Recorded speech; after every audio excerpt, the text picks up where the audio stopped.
श्वसन कितने टाइप से? दो टाइप। श्वसन कितने टाइप से? दो टाइप से। एक होता है फेफड़ा में और एक होता है कोशिका में। एक होता है फेफड़ा में, एक होता है कोशिका। फेफड़ा में होने वाले श्वसन को बाह्य श्वसन और कोशिका में होने वाले श्वसन को आंतरिक श्वसन। कौन श्वसन? आंतरिक श्वसन कहाँ होता है? कोशिका में। क्या होता है? कोशिका में। और बाह्य श्वसन फेफड़ा में। बाह्य श्वसन का मुख्य उद्देश्य ऑक्सीजन कलेक्शन। इसका मुख्य उद्देश्य, और कोई उद्देश्य है तो बताइए। फेफड़ा में दूसरा कोई काम है तो बताइए। फेफड़ा का कोई काम नहीं। ऑक्सीजन को इकट्ठा करके ब्लड में ऑक्सीजन मिला देना। ब्लड में ऑक्सीजन को मिलाने की क्रिया ब्लड का शुद्धिकरण कहलाता है। ब्लड को छानने का काम किडनी का। और कोई काम है इसका? और कोशिकीय श्वसन का काम ऊर्जा निर्माण। ऊर्जा निर्माण, ऊर्जा निर्माण। दोनों श्वसन समझ में आ गया कि नहीं? किताब में पढ़िएगा ना तो पहले ही लिख देगा ये बतिया, एकदम पहले ही लिख दिया ये बतिया, लड़का के दिमाग के ऊपर से जाएगा। कोशिकीय श्वसन दो टाइप का, बाह्य श्वसन, आंतरिक श्वसन। पगला गया वही में, समझ में आ गया? किताबों में पगला जाता है, नहीं पढ़ पाते हम आप लोग। हम लोग मैथ होते लिए होता है। हमारा बीएससी में था फिजिक्स केमिस्ट्री मैथ। इधर आप लोग के लिए एक को ऑनर्स होता है, बाकी सब्सिडरी में रहता है। हम लोग में 3 honours, physics chemistry math, GS subsidiary में। हिंदी इंग्लिश हम लोग में नहीं होता है। ग्रेजुएशन में हिंदी इंग्लिश हम लोग ने किए थे। अब पता नहीं क्या हम लोग के जमाने में अलग था। हम लोग के समय इंटर फर्स्ट ईयर और फर्स्ट ईयर का तो एग्जाम ही नहीं होता था। आप लोग में भी नहीं होता है, लेकिन फिर फर्स्ट ईयर का क्वेश्चन भी नहीं पूछता है। हम लोग में फर्स्ट ईयर और सेकेंड ईयर इन दोनों का एक के बार पूछता था। 2 साल का सिलेबस एक बार में पूछता था। और जो मैक्सिमम नंबर होता था वो 3 नंबर के सवाल होता था, 2.5 नंबर या 3 नंबर का। सबसे बड़ा वही सवाल होता था 2.5 नंबर का। अब 2 साल के सिलेबस को आपको एक के एग्जाम में पूछना है तो आपको पूरे सिलेबस को टच करना है। तो फिर आप सोचिएगा, एक के लिख देगा कि कूलाम के नियम को सत्यापित कीजिए, F बराबर 1/4πε0 Q/r, Q1 Q2 by R square. इसको सत्यापित करने में अब उसी में दे देगा 10 नंबर। तो कहां से 100 में से 30 नंबर प्रैक्टिकल के लिए, तो 70 नंबर में अगर आपको 2 साल का सिलेबस हटाना है, 1 नंबर 2 नंबर मैक्सिमम 3 नंबर के आते थे सब। आजकल क्या हो गया ना, काफी सहूलियतें दे दी गई हैं लड़कों को, और यही बड़ा गड़बड़ चीज है। हम लोग के समय जो लड़का इंटर में साइंस ले लेता था तो टेंशन रहता था, अगर सीरियस है तब। आज जो सीरियस नहीं है उससे पहले ही सोच लेता था फर्स्ट ईयर में कि फेल हो जी तुम। फर्स्ट ईयर में ही डिसाइड था हम तो ना बचता, कोनो इलाज ना है। हाँ, हम लोग को टीचर क्या सीनियर भी ये समझाते थे। थोड़ा सा भी लड़खड़ा गए ना तो ये हम टीचर लोग का सीधा कहना था इंटर में, ये 2 साल जो है ना, ये पोलियो के उस 2 बूंद की तरह है, जो नहीं पिएगा लाइफ टाइम पछताएगा।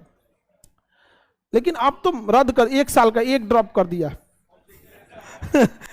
और उसमें ऑब्जेक्टिव कर दिया। ऑब्जेक्टिव का मुख्य उद्देश्य यही है कि ज्यादा से ज्यादा लड़कों को नकल करा के पास कराए। जैसे 40 का 3, 5वां का B, 6वां का D, हो गया लड़का पास। समझ में आ गया कि नहीं आ गया? हम लोग का 14, हम लोग का बहुत लगभग 50-51% के आसपास था हम लोग का ग्रेजुएशन में। इससे ज्यादा था ही नहीं। आज किसी को 50-51% मिल जाएगा तो कहेगा बहुत खराब आ गया। हाँ, हम लोग में 60-65 पे तो यूनिवर्सिटी टॉप हो जाता था। 60-65 पे तो यूनिवर्सिटी टॉप हो जाएगा। अभी क्या है ना कि कोनो पर 60% पा जाता है, बड़ा अजीब लगता है। उन सबको सर्टिफिकेट के हिसाब से हम लोग अपने आप को अजीब समझते हैं, यार ये सब तो बहुत तेज है सब। बाद में समझ में आता है कि तेज नहीं है, सब इसको तेज बनाया गया है। बताइए, बाह्य श्वसन समझ में आ रहा है? आंतरिक श्वसन और बाह्य श्वसन में अंतर समझ में आ गया? किसी को कोई दिक्कत नहीं ना?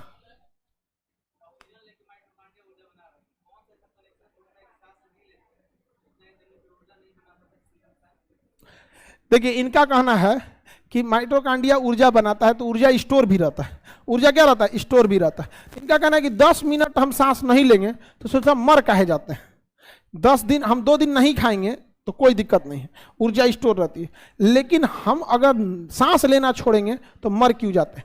बहुत सारा चीज है। ब्रेन जो है ना स्टोरे नहीं करता है, इसको डेली कमाएगा, डेली खाएगा। मतलब समझ में आ रहा है? सांस लेंगे तो यहाँ ब्लड जाएगा, ये ब्लड से ये पगला जाएगा यहाँ पे। इसलिए सांस अगर कम भी हुआ ना, सांस लेना तो छोड़ना तो बहुत दूर है, अगर हवा की मात्रा कम भी हुई ना तो ब्रेन डेली कमाने खाने वाला स्टोरेज का, यहाँ हम स्टोर करेंगे, पढ़ाई लिखाई वाला चीज स्टोर करेंगे, ऊर्जा बैठ के स्टोर करेंगे, स्टोर नहीं करता, स्टोर करता तो यो मोटाता। कभी देखें किसी का खोपड़ी मोटा रहा है, शरीर मोटाता है समझ आ रहा है कि नहीं। ये आपका ऊर्जा अगर इसको कंटिन्यूअस नहीं आएगा ये काम करना छोड़ेगा। तो कहीं कहीं आपको बहुत ज़्यादा उमस होती है, या गाड़ी 4 व्हीलर ट्रेन वगैरह में किसी किसी को ऑक्सीजन कम आता है तो उसका दिमाग काम करना छोड़ता है, तो उसको पहले चक्कर आना चालू हो गया। यहाँ पर देखते हैं देहात में लोग कहते हैं फीट मार दिया, होता है यहाँ पर, हो जाता है। आंतरिक श्वसन समझ में आ गया कि नहीं आ गया? श्वसन कितने टाइप का? ऑक्सीजन कलेक्शन की क्रिया कहाँ होती है? फेफड़ा में, उसे कौन सा श्वसन? बाह्य। और ये वाला आंतरिक। ऊर्जा निर्माण, ऊर्जा निर्माण, सांस लेने का मुख्य उद्देश्य क्या था? ऊर्जा निर्माण। क्या कहा? ऊर्जा। नासा छिद्र, नासा कपाट, pharynx, larynx, trachea, bronchi, bronchioles, alveoli, blood, haemoglobin, कोशिका द्रव, माइटोकांड्रिया। मेन यही है ऑक्सीजन का रास्ता। समझ में आ गया?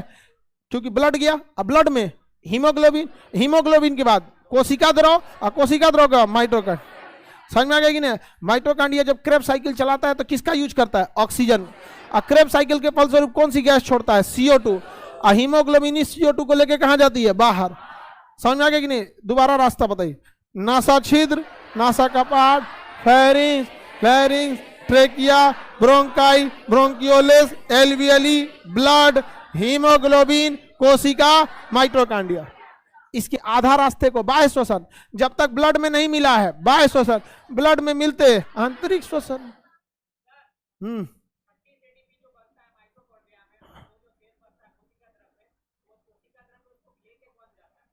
कोशिका द्रव मतलब ये जो पायरुविक एसिड को अंदर कौन ले जाता है? हाँ 36 बन गया, जो बच गया 2 ATP यहाँ पे, यही ना। ये ऑटोमेटिक अर्ध पारगम में होता है। क्या होता है? अर्ध पारगम। जिसको जिसकी जरूरत है उधर वो ऑटोमेटिक चला जाता है। यहाँ पर समझना कि अर्ध पारगम में होता है, बताया ना आपको। सेमी परमेबल मतलब हर चीज नहीं जा सकता, कुछ चीज जाएगा कुछ चीज नहीं जाएगा, उसी को करते हैं अर्ध पारगम। जैसे आप आटा चालते हैं ना तो चलनी अर्ध पारगम में होता है, आटा चल जाएगा चोकर नहीं जाएगा। तो कोई बहुत बड़ा मेहनत है, कोई दिमाग लगाना है नहीं, बस फिल्ट्रेशन करते रहिए, चला जाएगा यहाँ पे, बस वैसे ही चल जाएगा। ये ATP जाएगा राइबोसोम के पास, तो इसमें अटिए नहीं पाएगा। इसका मच्छरदानी का साइज छोटा है, इधर का लिया रहा है, इधर का लिया रहा है, आटे का कहाँ? माइटोका हो गया। हम लोगों को क्या मिल जाएगा? ऊर्जा मिल जाए। क्या मिल जाएगा? ऊर्जा। आंतरिक श्वसन समझ में आ गया? श्वसन से अगर क्वेश्चन पूछना होगा और अगर क्वेश्चन को टफ करना होगा तो कभी भी आपसे ना पूछेगा तो आंतरिक श्वसन पूछेगा, और अगर श्वसन से क्वेश्चन पूछना है और इजी पूछना है तो बाह्य श्वसन से पूछेगा। फेफड़ा में हवा कहाँ रहता है? तो एल्वियली में। फेफड़ा से ऑक्सीजन को कौन ले जाता है? हीमोग्लोबिन। CO2 को कौन छोड़ता है? हीमोग्लोबिन। बाहर सांस ढकेलने में कौन मदद करता है? तो डायफ्राम। बच्चों वाला क्वेश्चन कहाँ से पूछेगा? बाह्य श्वसन। और टफ बनाना है तो आंतरिक। किसे? आंतरिक। आप ही लोग को क्वेश्चन सेट करना रहेगा। तो अगर आप लोग बताइए, अगर आपको क्वेश्चन सेट करना है एक UPSC के लिए और एक नॉर्मल SSC के लिए, और चैप्टर दे दिया गया श्वसन, तो UPSC वाले में कौन डालिएगा? और SSC वाले में? समझ में गए? रेलवे वाले में मानव में कितने फेफड़े? 2। रेलवे का भी साइंस का क्वेश्चन अच्छा होता है, न्यूमेरिकल वगैरह अच्छा होता है। किसी को कोई दिक्कत नहीं, नेक्स्ट क्लास आपको मंडे को समझा देंगे। हाँ।